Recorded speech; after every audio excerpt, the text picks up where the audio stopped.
Good evening and welcome to Gravitas. I'm Palki, Sharma, Upadhyay. Let's get started.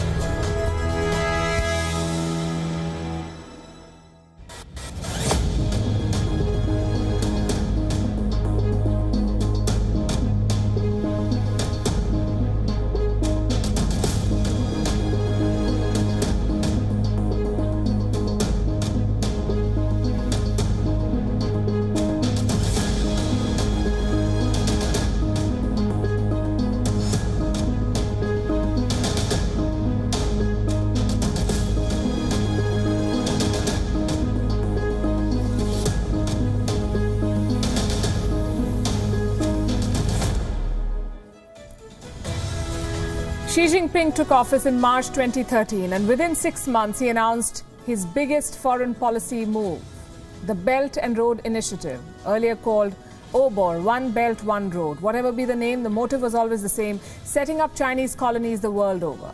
And the plan is quite simple. Approach a country with your checkbook, build infrastructure, bury the country under debt, and then take control over the government and the assets. You've seen it happen in Sri Lanka. They had to give up the Hambantota port to China on a 99-year lease. And we're seeing it happen in Uganda. They may have to surrender their only international airport to China. Many countries, in fact, are having buyer's remorse now. They regret signing up to China's Belt and Road Initiative. But the initiative has already reached 139 countries. The world is belatedly waking up to the threat it poses. 2 months back, US President Joe Biden announced a plan. Today, the European Union has come up with what they call the Global Gateway Initiative. Are they any match for China's BRI? How are they different? Tonight on Gravitas, we'll bring you an assessment and discuss why countering the Belt and Road Initiative is an urgent challenge, because infrastructure cannot be built at the cost of a country's sovereignty. Also on the show, Omicron was in Europe well before South Africa flagged it. We'll discuss the new variant and the old buy strategies being used to contain it. Twitter has come up with new privacy rules. You need permission to share photos of others. What does this mean and how will it work? We'll discuss that. With an eye on the Indian Ocean, China is giving its most advanced weapons to Pakistan. A lot of illegal transfers apparently are happening. We'll look at what this means for India and the region. And which is the world's most expensive city, and does it live up to the tag? We'll bring you the latest. We begin as always with Gravitas Global Headlines. Belarusian President Alexander Lukashenko said that the Crimean Peninsula is legally a Russian territory. The Crimean Peninsula was annexed by Moscow in 2014, a move which drew economic sanctions from the West. Belarus had not recognized the peninsula as Russian up until now. NATO Secretary General Jens Stoltenberg warns Russia over Moscow's intentions of a troop buildup on the Ukraine border. Any future Russian aggression would come at a high price and have serious political and economic consequences for Russia. Meanwhile, the Kremlin says it could not de-escalate tensions with the West over Ukraine due to a large concentration of Ukrainian forces near its border.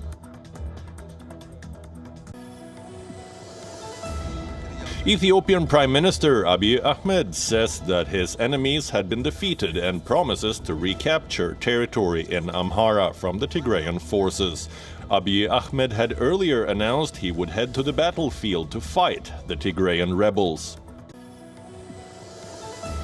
In another case of a mass shooting in the US, a 15-year-old boy opened fire and killed 3 fellow high school students and wounded 8 other people. The shooter was arrested after he used a semi-automatic handgun at a Michigan high school. The motive of the shooting remains unknown. The inflation in Pakistan has risen to 11.5% from 9.2%, the highest spike in the consumer price index during the last 20 months. This has led to a rise in prices of vegetables, fruit and meat in the country. A U.S. judge has sentenced the wife of imprisoned Mexican drug kingpin El Chapo Guzman to 3 years in prison on charges of drug trafficking and money laundering. Emma Coronel Aispuro pleaded guilty to helping the Sinaloa drug cartel. In another sign of climate change, research shows that rain will replace snow as the Arctic's most common precipitation as the climate crisis heats up the planet's northern ice cap. Massive floods hit southern Queensland and Australia after heavy rains caused rivers to break their banks. Around 800 residents have been evacuated due to widespread flooding. The England women's football team produced one of the most lopsided scorelines in international football history and has scored 20 goals against Minnows Latvia in the qualifiers for the FIFA World Cup. Ellen White scored thrice as she became England's all-time leading scorer with 48 goals. 3 other players, Lauren Hemp, Beth Mead and Alessia Russo, also netted hat-tricks, while there were 10 different scorers in all. NBA superstar LeBron James will be sidelined for at least 2 weeks after testing positive for COVID-19. James missed Los Angeles Lakers' win against the Sacramento Kings on Tuesday, and his teammate Anthony Davis confirmed after the match that James had returned a positive test. The 4-time NBA champion has been vaccinated and is reported to be largely asymptomatic.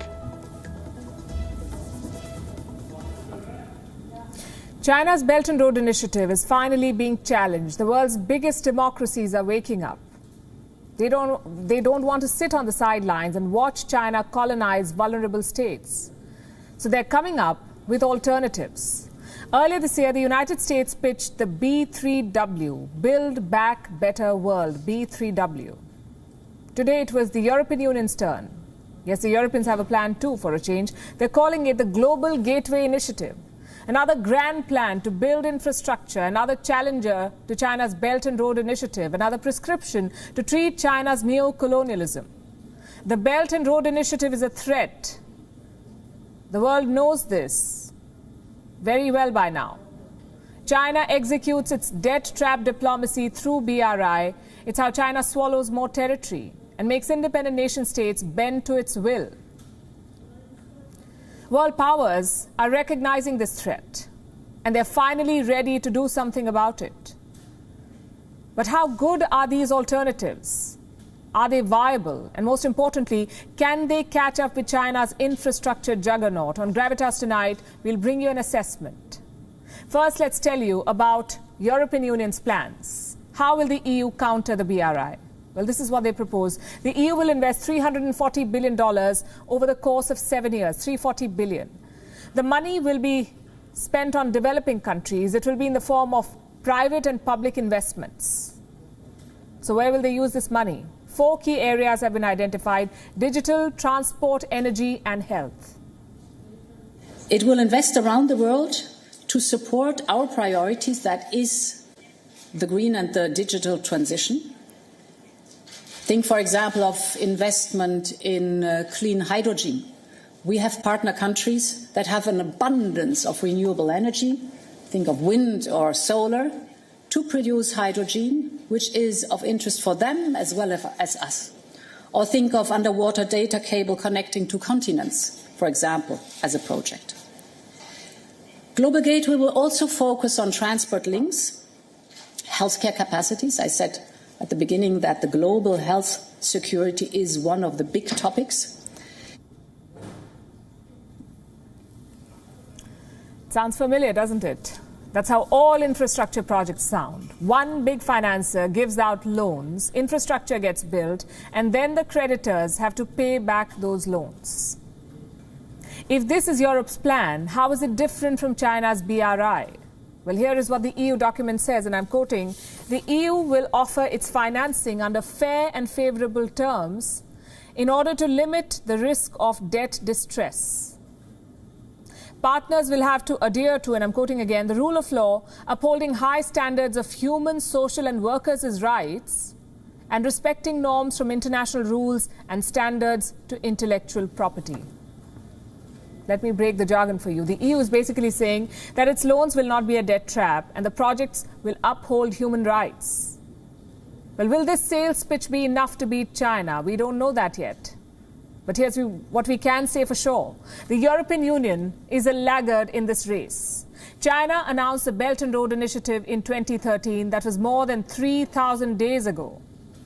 The European Union has taken more than 8 years to come up with a plan.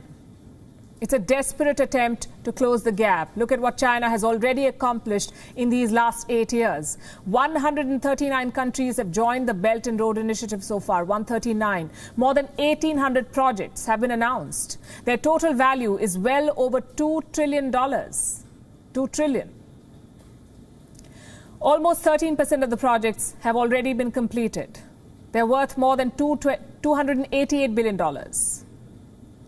By the time the Chinese are done, they plan to build more than 2,600 projects. The total cost, a whopping $3.7 trillion. It's massive. And it has one key objective: rebuild global trade networks with China at the center of them. Push China at the center of global commerce. Now, the EU wants to stop that from happening. Like I said, it's very late. China has already made inroads into Europe. 2/3 of EU member states have signed on to the BRI. They are, quote-unquote, formal partners for China's infrastructure projects, European countries. And this is a clear conflict of interest. How will Europe counter the BRI when it is already doing deals with China on the side?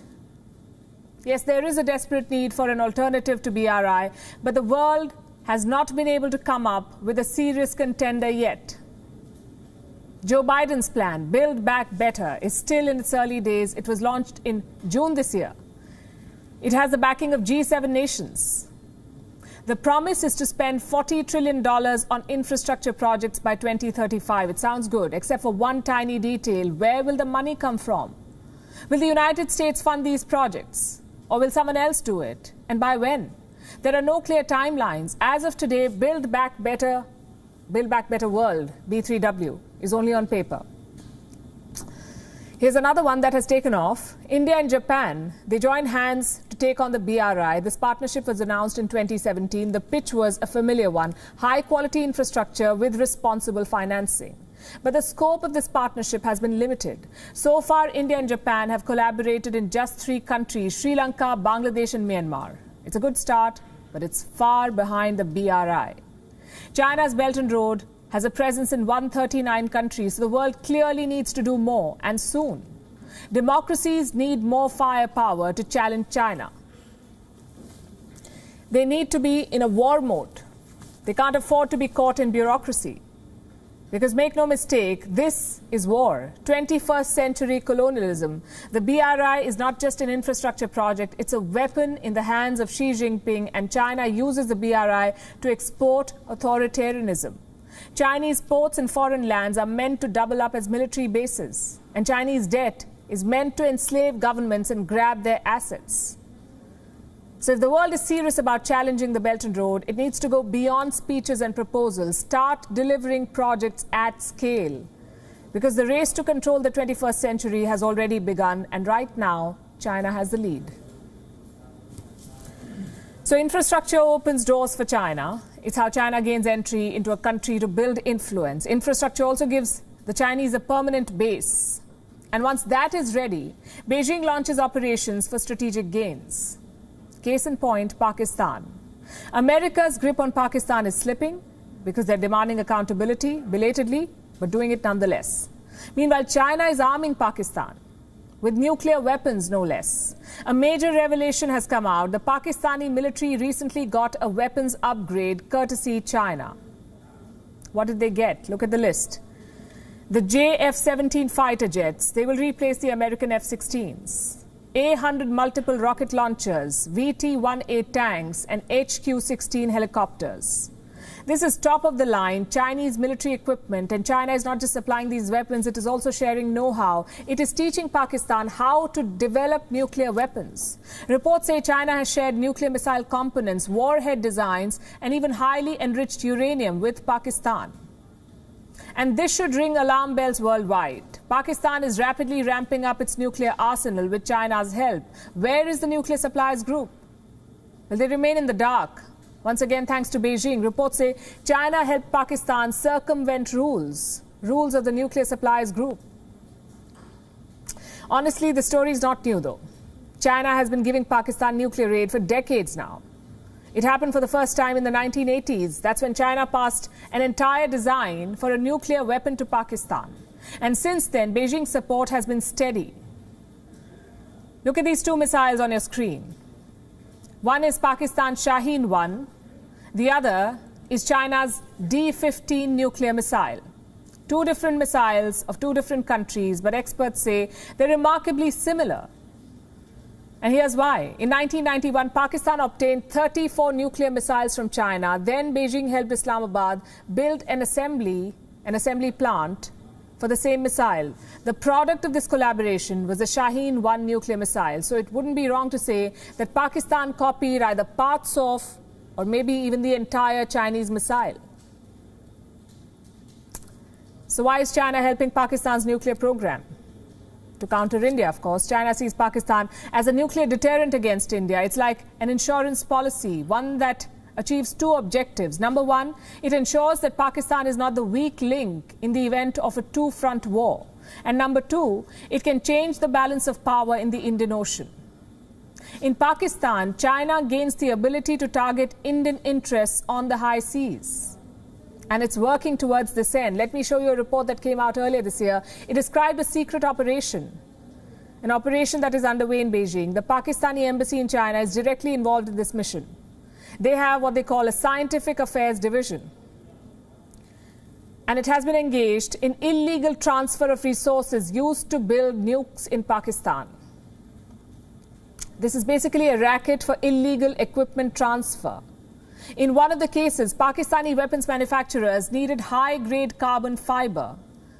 This material is used to build ballistic missiles. So a request was made through the Pakistani mission in Beijing. A Chinese supplier was found and the high-grade carbon fiber was sent across to Pakistan. And we found more such specific instances. This one is from January 2019. The Pakistani Ministry of Defense made a request. It approached a Chinese company to upgrade a missile facility. Islamabad wants a facility that can be used to develop missiles, including a supersonic cruise missile. So a Chinese company was identified and picked up for this project. Here's another one. This is from June 2019. Once again, a Pakistan government agency made a request. They needed some machines that have clear military applications. And once again, a Chinese supplier stepped up to deliver what Islamabad needed. The United States got wind of these illegal transfers. Recently, they blacklisted a dozen Chinese companies. These companies have been accused of helping Pakistan's ballistic and nuclear missile programs. But American sanctions alone will not be enough. China doesn't play by the rules. It will find ways to bypass sanctions. China is determined to boost Pakistan's weapons program. The Communist Party is playing a dangerous game here. It is giving a weak and unstable country more nukes. A country with a known presence of terrorists and radicals who can block and shut down Islamabad at will, who can dictate terms to the government. What happens if these nukes fall into the hands of extremists? And this is very much a possibility, but China doesn't seem to care about such consequences. Illegal Chinese transfers are making South Asia and the world indeed a more dangerous place.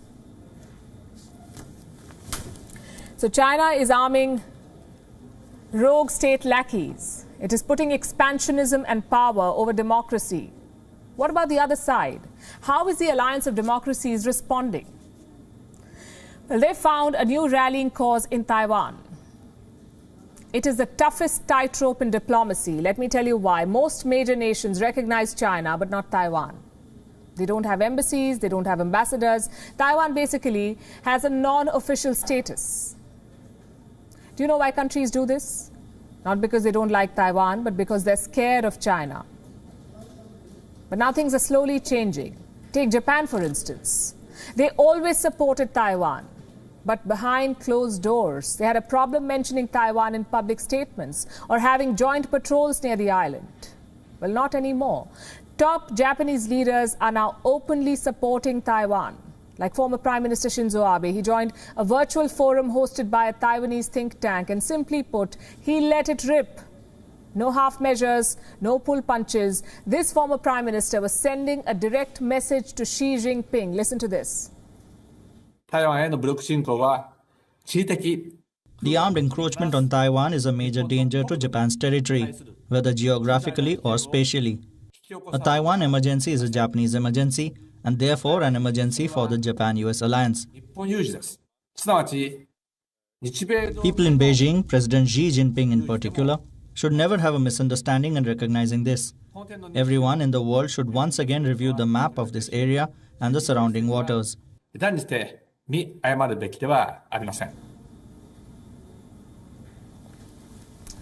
Don't look at these comments in isolation. They're part of a trend. July 2021, there was a trilateral meeting between Taiwan, the US and Japan. The same month, Japan published its annual defense paper. For the first time ever, it mentioned Taiwan. It's very significant. August 2021, Japan's ruling party lawmakers held virtual talks with Taiwan's leaders. Again, unprecedented. And now these comments from Japan's longest-serving prime minister. The bottom line is this. Japan is talking a lot more about Taiwan, and for a change, they're talking in public. What explains this change in attitude? Well, we can think of two reasons. Number one, Japan is looking out for itself, because if Taiwan falls, Japan could be next. This fear was evident in Shinzo Abe's speech. He talked about how the disputed Senkaku Islands are just 100 kilometers away from Taiwan. It's just a short hop for the PLA. And reason number two, why Japan is speaking out. The country is not alone anymore. You have the Quad, you have the AUKUS.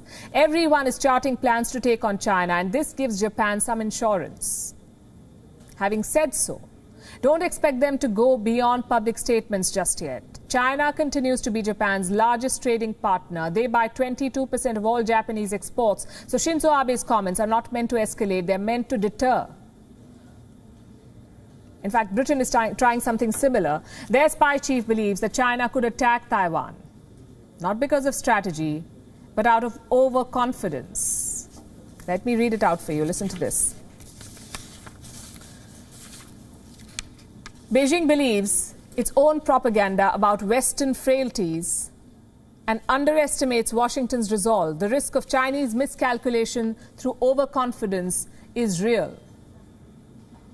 There is some truth here. China grossly underestimates the island's resolve, its weapons, and its partners. To some extent, you can understand why. The world has already picked China over Taiwan. I'll give you another example. Between 2016 and 2019, foreign governments deported 610 Taiwanese nationals to China.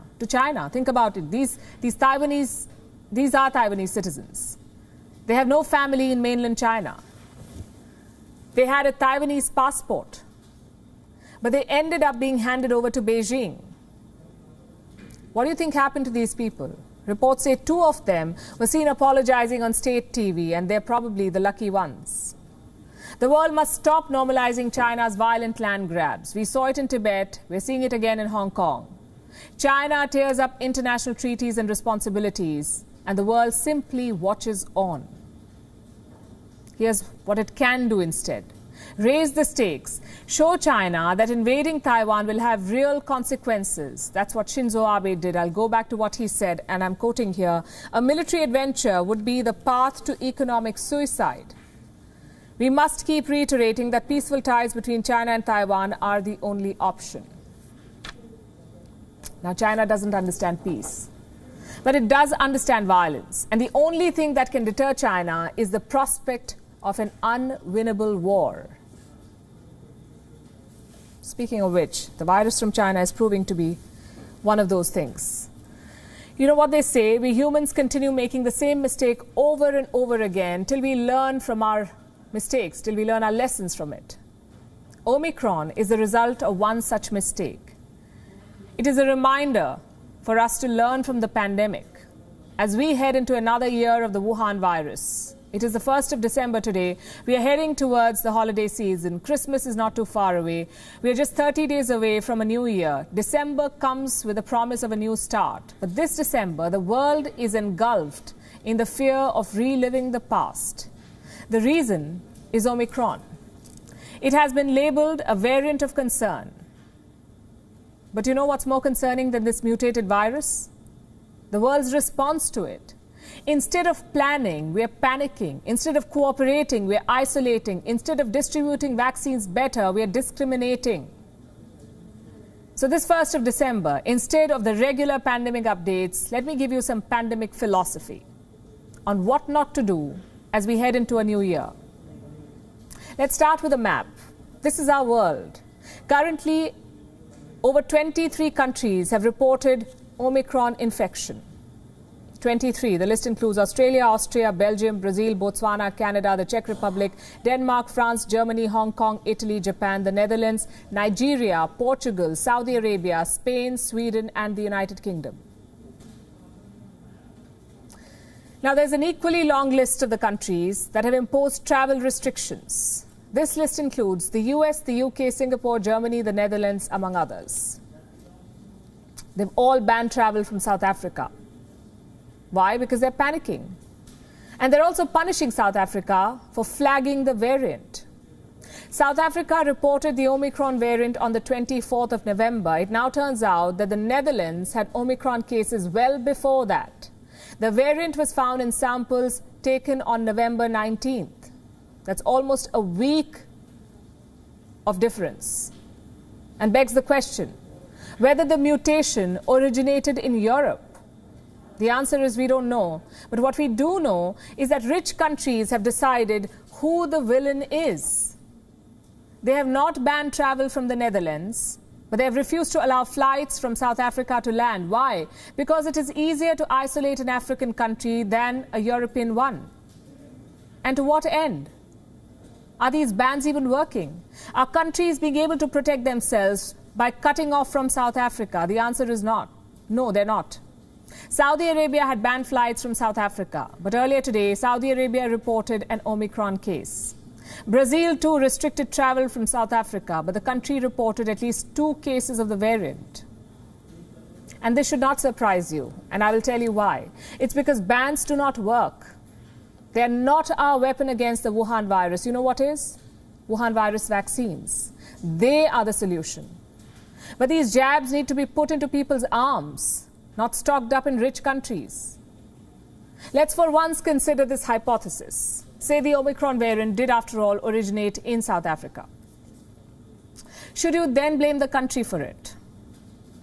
Only 23% of South Africans are vaccinated. The jabs have not reached the rest. Who is to be blamed for this? Or what? Vaccine inequity. That is to blame. I'll show you some more numbers. Only 7.5% of the people living in low-income countries have managed to receive a single shot of the vaccine. 7.5. Compare this to the high-income countries. 63.9% of their populations have received at least one shot. In both the European Union and the United States, at least 70% of the people have received a single dose of the Wuhan virus vaccines. So that's 70% as opposed to 7.5%. Look at the difference. This is what we call vaccine inequity. Omicron is a crisis of the West's making. It is something that experts did warn us against. We were told that low vaccination rates will allow the virus to evolve more rapidly. It will yield more transmissible variants, even escalate the pandemic. The world should have known better, planned better, distributed vaccines better. Then we wouldn't have had to panic or stop travel during the holiday season, stop people from joining their loved ones, or stop the transport of goods. Just FYI, the Omicron variant is expected to take a toll on the supply chains. This crisis is man-made. And here's where we are now. Omicron is replacing other variants. It's happening faster than Delta or Beta. But Omicron is not 2020 all over again. Not a single death, thankfully, has been attributed to the variant so far. Today we have science on our side. We have vaccines. We also have experience, the experience of dealing with the Wuhan virus. And you know what this experience has taught us? It has taught us that the world will not be safe until everyone is safe. Omicron is a reminder of this lesson, and it's time that rich countries learn this by heart. It's time they supported developing economies, donated more vaccines, freed up vaccine patents. India and South Africa, by the way, have been demanding it for a long time now. Share vaccine recipes. The West paid no heed to this demand. And now vaccine inequity has come home to roost. So as the world, and the West in particular, draw up a roadmap for 2022, the idea should be to panic less and plan more, discriminate less and distribute more. And talking about plans, Twitter's new CEO seems like a man with a plan. 2 days into the job, and he's already tweaking things. On Tuesday, Twitter announced their new set of privacy guidelines. And one specific rule has caused a lot of confusion. I'm talking about this one. This is what it says. Beginning today, we will not allow the sharing of private media, such as images or videos of private individuals, without their consent. In other words, you cannot post someone's picture without their permission. If you do, Twitter can take it down. And this can be any form of media, a picture of yours, or a video, or a meme. If your permission was not taken, you can approach Twitter. And you can get that post removed. Sounds great, but is it possible? Does it defeat the whole purpose of social media? Consider this scenario. You're watching a cricket match inside a stadium. Obviously, you want to click pictures and you also want to share them on social media. But how do you do it? Will you have to get permission from everyone in the picture? Twitter says you don't have to. The decision to take down media depends on multiple factors like context and newsworthiness. So Twitter will decide on a case-by-case basis. Just one problem. That's a lot of power for a company, a private company. These complaints and requests are handled by Twitter moderators. These are people who are paid by Twitter, people who have their own political opinions. And we trust them to be objective, to make sense of what is fine and what is not. As I said, that's a lot of power. Let me give you another scenario. You find yourself at a crime scene. Maybe it's a hit-and-run case or a street fight, some kind of crime scene. You take out your camera and you record the whole thing. You post it on Twitter. The question is, can moderators have it removed? I'll tell you what Twitter says. If someone is sharing information in an effort to help someone involved in a crisis situation, like in the aftermath of a violent event, we may not take action. But what constitutes a violent event? Does a harassment video make the cut? Will Twitter leave such videos on because they have news value? Or does the survivor get a say? You see, these are serious decisions. We should not be leaving them to a company. That's what we have courts for. That's why we have governments. The idea of empowering private users is welcome, but there are far too many loopholes here. Far too many logistical challenges. For instance, what happens to public figures like politicians or athletes? They're trolled endlessly on social media. Will this rule give them a breather? No, it won't. Trolls can still put public figures on memes and jokes. There is only one exception. The image must not be used to intimidate or silence the people. Well, good luck with enforcing that. Right now, we don't know if this rule will be a success, but we can guarantee that there will be confusion. There will be people who misuse this clause. Think back to the murder of George Floyd or the Arab Spring. These movements began with viral videos on Twitter. Does this mean social media is always a great place? No, it isn't. It is a hotbed of racism, bigotry, and abuse. Nobody is denying that. The question is, who gets to clean it up and how? Thousands of random moderators on Twitter's payroll or public officials who can be held to account? The bottom line is this: the rules work, the enforcer does not. In fact, at the end of the day, social media companies are businesses. They have a capitalist mindset. Profits always come first. But they're nothing like the Chinese state. We come back to China. For the world, China is a communist party, but the communist party is taking capitalism to a whole new level. Beijing has come up with a new idea, the latest. It is planning a new exchange, not to trade shares, but to trade data. An exchange to buy and sell data. That's what they're planning in Shanghai. Is the idea even feasible? Our next report tells you how China plans to cash in on data. There is market for stocks, for assets like gold, even intangible cash like Bitcoin. But what if we tell you there could be a stock exchange for data too? Data is the new oil, and China wants to cash in. Top Chinese leaders are now mulling a data exchange. The plan is to engage Chinese public and private sector companies. Earlier this year, Chinese Vice Premier Liu He had some advice for them. He wanted Chinese companies to trade their data for cash.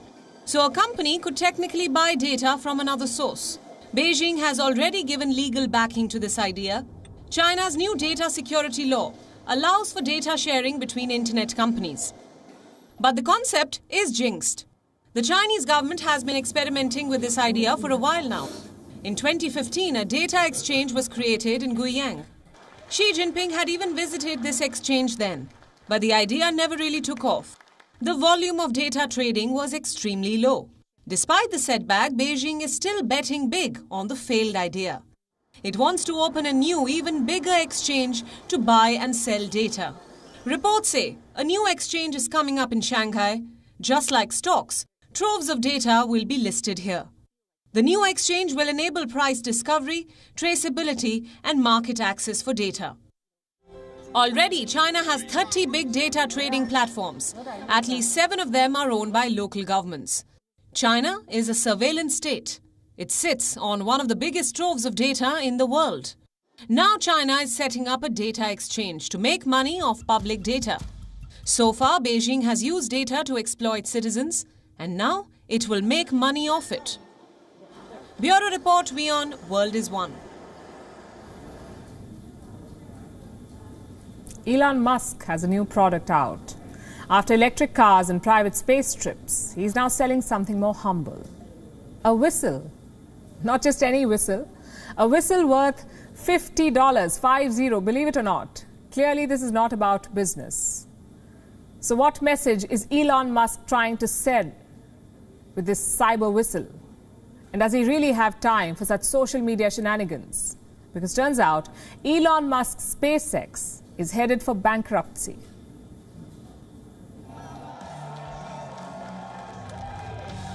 When Elon Musk tweets, most of the world has the same reaction. What's he done now? Well, this time he is selling a whistle. This one, to be specific. He's calling it the Tesla Cyber Whistle. It's $50 a piece. And guess what? It's already sold out. For that price, you would expect this whistle to do something special. Spoiler alert, it doesn't. It's just like any other whistle. Looks better, but nothing more. So why is Elon Musk wading into the highly competitive whistle market?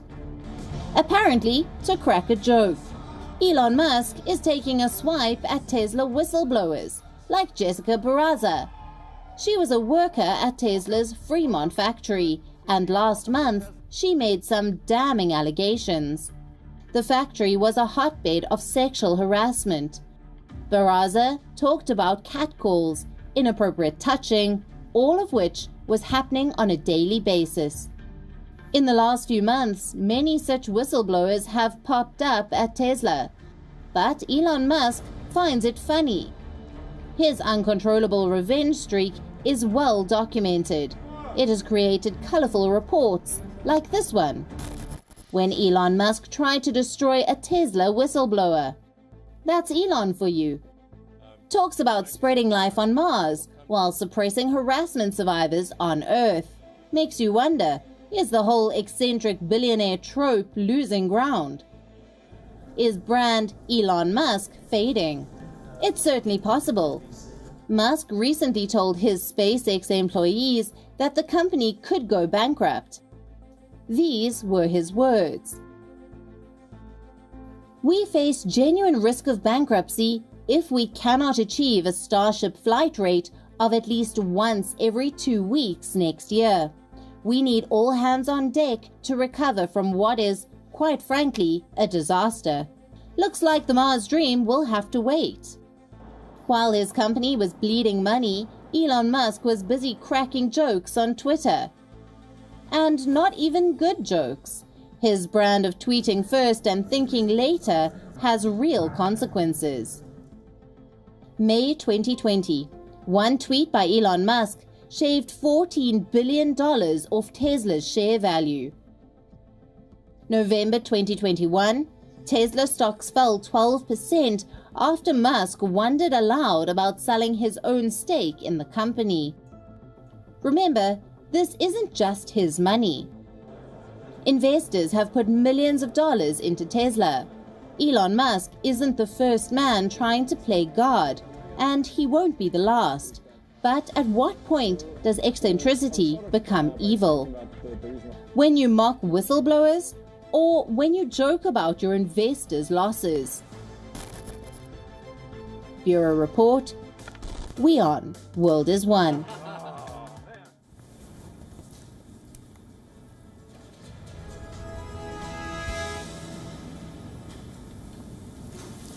How many of you have moved cities? Quite a lot of you, I'm sure. So what do you account for while moving to a new city? Whatever be on your list, I'm sure cost of living invariably finds a mention. After all, goods and services do not come without a price tag, and no one is a fan of wasting hard-earned money. So that's a parameter we always look at. Now, the reason I'm asking you these questions is because the pandemic has got us all to do some thinking, advance the plan of living our dreams. As a result of this, a lot of us have decided to relocate, to move to new cities, to start afresh. Now, as you plan the next shift, here's a list that might come in handy. On Gravitas tonight, we bring you the latest list of the world's most expensive cities. What you're looking at right now are images of the world's most expensive city. This is Tel Aviv, Israel's very own tech hub. It has beaches, museums, skyscrapers, a diverse culture, vibrant nightlife, and food to die for. Tel Aviv is one of the most vibrant cities in the world, and it's sure to burn a hole in your pocket. A small apartment in the city can cost you up to $1,200 or nearly 90,000 Indian rupees a month. Eating a lunch in Tel Aviv can take you back by $15 over 1,100 rupees. A can of beer costs upwards of $3. The fare of public transport would add up to $63 or 5,000 rupees a month. It's no wonder that Tel Aviv today is the world's priciest city. The second spot is shared by Paris and Singapore. Number 3 is Zurich, followed by Hong Kong, New York, Geneva, Copenhagen, Los Angeles, and Osaka. Now, this survey was carried out by the Economist Intelligence Unit. It prepared this list by comparing US dollars for goods and services in 183 cities. How did Tel Aviv end up at the top of this list? Mostly because of Israel's currency. The shekel has been soaring. There is a supply chain problem, so goods and services too have become more expensive. Prices in Israel are up at least 10%. The survey found that Tel Aviv is the world's second most expensive city for alcohol, second most expensive city for transport, fifth for personal care items, and sixth for recreation. So Tel Aviv topped the chart, not because it is fancy or uber luxurious, but because of inflation. Just like Tehran, it climbed the most in this ranking because of price rise, economic sanctions, and shortage of goods.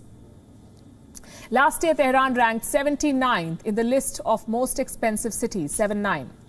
Today, it's on the 29th spot. Can you believe that? From 79 to 29, Tehran jumped 50 places. This tells us that just because a city features in the most expensive list, it does not automatically become a city with a great standard of living or a city that's worth your buck. Let me pull out another chart. This one has the world's most livable cities. Number 1 is Auckland. Number 2 is Osaka. Adelaide is at number 3, followed by Wellington and Tokyo. Then there is Perth, Zurich, Geneva, Melbourne, and Brisbane. This list too was drawn by the Economist Intelligence Unit. But instead of accounting for the price of goods and services, they've taken into account the living conditions of the world's cities. What is it that the city that makes a city livable, in fact? Number 1 is stability, which basically factors in the crime rates in the city, the threat of a military conflict, terror attacks, civil unrest. After all, a war zone is not the most livable place. So that's parameter number 1. Next comes healthcare services. If a city is to have ideal living conditions, you must have quality healthcare, both public and private hospitals. They must be accessible and affordable. Here's what else makes a city livable. Its culture and environment. Is the weather comfortable? Does the city have social or religious restrictions? Is there a cultural environment? What kind of food or drink does it serve? This may sound trivial, but it does play a big role in your day-to-day life. Imagine being hungry in the middle of the night and not having the option of food delivery. You wouldn't want that. Education too plays a big role. An ideal city must have quality private and public schools and colleges so that families do not have to worry about their children or pay a fortune to access quality education. Then we have infrastructure. It is critical when it comes to deciding how livable a city is. No one wants to live in a city with bad roads or water problems or be stranded in a skyscraper with no mobile network. After all, in fact, all of this fall under the bracket of infrastructure. And along with healthcare, education, stability and culture and environment, it makes a city livable. So when all of this was taken into account, Auckland scored 96 out of 100. And this is how the rest of them fared. But you know what? Only one city from this list, most livable, features in the list of the world's most expensive cities, which proves the point I'm making. An expensive city is not always a livable city. Now keep this in mind as you plan your next move. We are wrapping up the show, leaving you as always with Gravitas Images. Thanks for watching.